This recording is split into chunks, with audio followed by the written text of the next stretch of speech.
Okay, you saw how Maverick, when left with her natural stride, just jumped right over the yellow on the dog walk. So we obviously have to manage that in order to get a qualifying run in a trial. But a lot of trainers make the mistake by teaching the dogs to stop on the contact the first time they ever get on the board. And I don't want to do that.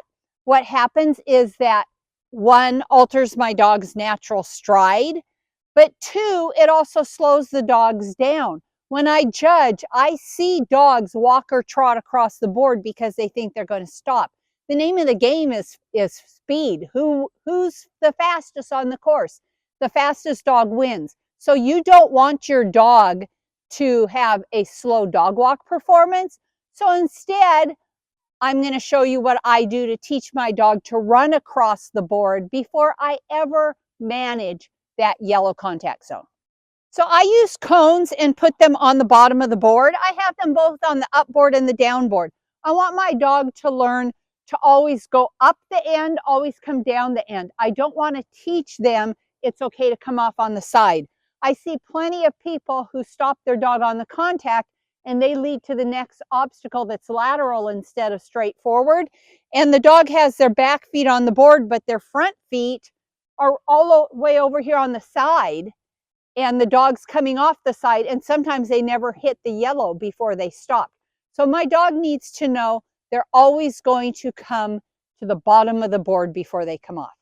I want my dog to charge across the dog walk and wrap the cone. And then what I'm going to do is toss the treat in the opposite direction. So I'm going to give her a reason to charge and wrap. I want her to chase that treat. That's prey drive. That's very motivational. It's going to increase her speed. I want to teach her to go fast, but also learn to collect her stride. That means shorten her stride before I ever teach her to stop. And then I have the choice of either shortening her stride or stopping in a trial, right? So what I'm going to do, I'll show you without my dog. So I need you out of the way. Come here. As my dog is charging across the board, I'm going to run ahead of her. I have a treat in my opposite arm. My dog is on my right side. My treat is in my left side. I'm going to run as fast as I can, aim for the back side of the cone. I want to actually touch that cone. I want my knuckles on that cone. I'm going to show her the treat. What she's going to do is charge across, wrap around the cone to get the treat. I'm going to take a step back and throw it back so that I incorporate that prey drive and she continues with speed. So I'll show you what that looks like. My dog prefers her toy to a treat, so I'm going to use the toy instead of the treat, but it's going to be the exact same thing. Stay. Go. Map, map, map, map, map. Yeah, go get it. Good girl. So again, I wrapped around the cone. I did what's called a front cross. I had her switch direction in front of me.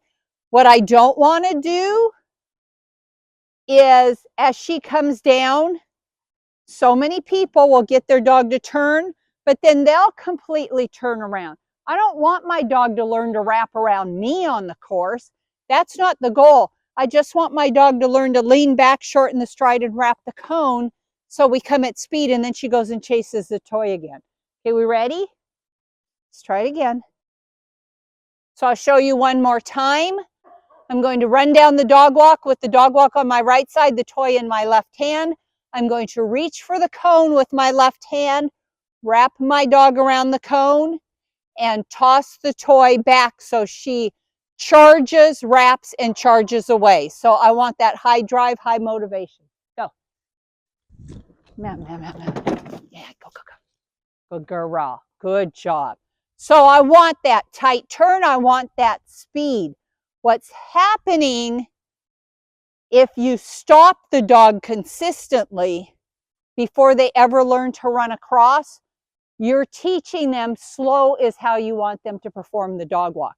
So teach a fast dog walk first, get their natural stride going, teach them how fun it is, and then you can incorporate your stop. And now I'll show you how to introduce the stop on the dog walk.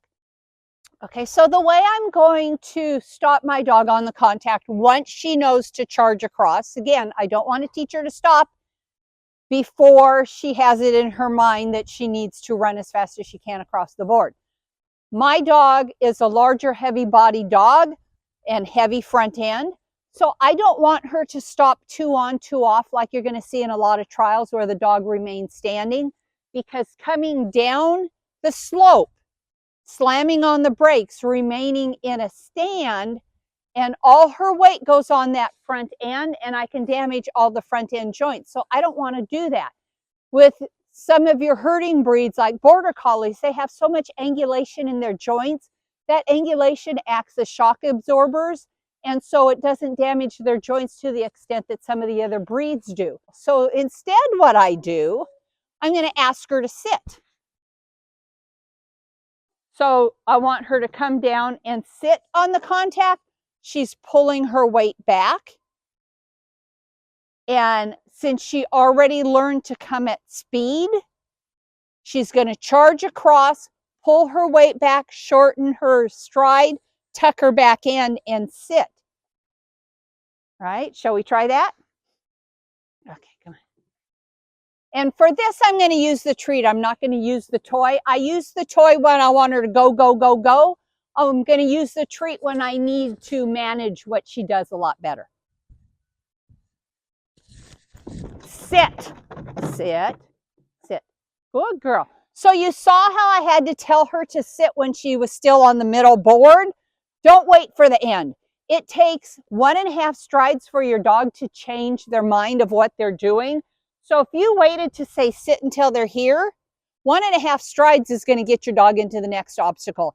Definitely it's going to get them missing that yellow part of the board. So I need to tell her sit when she's up high enough she knows what she's doing. You saw how she leaned back a little bit. She tucked her back in. In practice, I am going to fully enforce the sit all the way. If she got off and didn't sit, what I would do is just bring her around and just reinforce sitting on the yellow. I'm not going to do the entire dog walk again if all she missed was the end. I'm just going to do the end more correctly, show her how to complete it. Every time you start at the beginning, you just communicated to them that the last repetition was correct. So if all she did was miss the end, then all I'm going to do is bring her around, bring her back through the cones, and ask her to sit. All right, so let's do that one more time from the beginning. Come on, sweet pea. So the faster your dog, the earlier on the dog walk, you have to communicate to them to stop. So Maverick, I need to tell her to stop before she ever hits the downboard. Go. Sit. Oopsie. So in a trial, I would have let that go because she hit the yellow with all 4 feet. She leaned back. It was no big deal. But in practice, I need to reinforce that. She didn't get that treat till I made her come back and sit. So now we need at least one more repetition where she does it correctly from the beginning. Come on. Go. Sit. Sit. Good. Good. So now I don't want to do too many sits in a row. Now I'm going to do one more repetition where she runs because I don't want her to run across and then slow down thinking she always has to sit. That sit comes when I ask her. I don't want it to be automatic because it could be half a second that's the difference between qualifying or not if you have a slow dog, or it's the difference between first and second place if you have a faster dog. So we're going to finish on a high energy running contact. Mav, mav, mav, mav, mav. Nice. Nice. So now we're done with our lesson. I always want to stop with a high energy, fast running contact because that's what I want in her mind always, that we need full speed ahead on all the contact obstacles. Yeah.